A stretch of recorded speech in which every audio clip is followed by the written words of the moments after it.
আজকের রেসিপি হলো পনির শাসলিক। খুব অল্প কিছু উপকরণ দিয়ে সহজেই বাড়িতে এই পনির শাসলিক রেসিপিটা বানানো হয়ে যায়।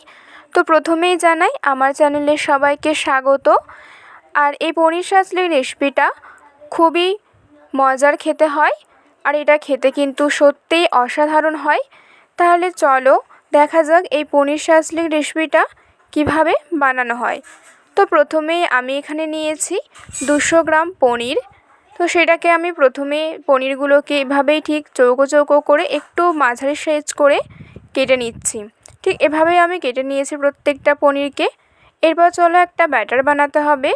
এখানে নিয়েছি কিছুটা টক দই, নিয়েছি আদা রসুন কাঁচা লঙ্কা আর পেঁয়াজের পেস্ট, কাশ্মীরি চিলি পাউডার, জিরে গুঁড়ো, ধনে গুঁড়ো, নিয়েছি গোলমরিচ গুঁড়ো, স্বাদ মতো লবণ। এবার এই ব্যাটারটাকে বেশ ভালো করে মিক্সড করে নিতে হবে।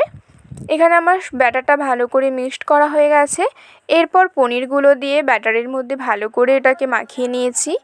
আর এবার এখানে সবজির মধ্যে আমি নিয়েছিলাম ক্যাপসিকাম, পেঁয়াজ আর টমেটো চৌকো করে কেটে রেখেছিলাম। সেটাই এখন ব্যাটারের মধ্যে দিয়ে ভালো করে মশলাগুলো সবজির সাথে মাখিয়ে নিচ্ছি। আমার মাখানো হয়ে গেছে। এবার এখানে নিয়েছি একটা স্টিক। এবার স্টিকের মধ্যে একটা একটা করে ওই মশলা মাখানো ক্যাপসিকাম, পেঁয়াজ আর টমেটো আর দিচ্ছি একটা করে পনির দিয়ে ভালো করে স্টিকটাকে সাজিয়ে নিতে হবে। ঠিক এভাবেই আমি প্রত্যেকটা স্টিককে ভালো করে সাজিয়ে নিয়েছি। চলো এবার আর একটা ব্যাটার বানাতে হবে। এখানে নিয়েছি 2 চামচ কর্নফ্লাওয়ার আর 1.5 চামচের মতো নিয়েছি বেসন, স্বাদ মতো লবণ আর নিয়েছি সামান্য একটু গোলমরিচ গুঁড়ো। এবার এটাকে ভালো করে মিক্সড করে হালকা হালকা জল দিয়ে ভালো করে ব্যাটারটা বানিয়ে নিতে হবে। এই ব্যাটারটা আমি একটু বেশ ঘনই রেখেছিলাম। তোমরা চাইলে এটাকে পাতলাও করতে পারো বা ঘনও রাখতে পারো। এরপর যে একটা ব্যাটার বানিয়ে রেখেছিলাম সেই ব্যাটারের মধ্যে প্রত্যেকটা পনিরের স্টিক দিয়ে হাই মিডিয়াম আঁচে বেশ ভালো করে লাল লাল করে ভেজে নিচ্ছি। আমি এখানে বেশ লাল লাল করে ভেজে নিয়েছি। তোমরা চাইলে এখানে একটু হালকা করেও ভাজতে পারো, তাহলেও কিন্তু এটা খেতে বেশ ভালো লাগে।